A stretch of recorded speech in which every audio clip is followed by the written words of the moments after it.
Hello guys. Kita nyo itong isda na ito. Galing dagat ito kanina. Binili ko kanina sa tropa. Yung mga dadalhin sa palengke pa yun eh. Mura. So nabili ko ng 70 pesos. 1 kilo. Oo. Pagdating sa palengke, mga 150 na yan.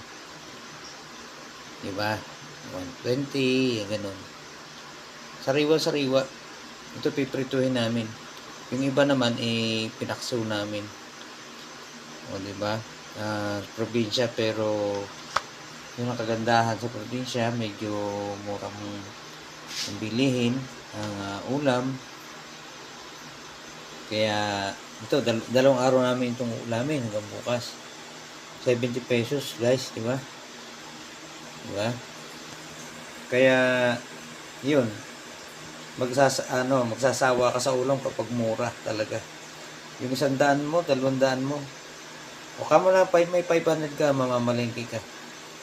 O may rep ka naman. Saka ang gulay, minsan mura din ang gulay.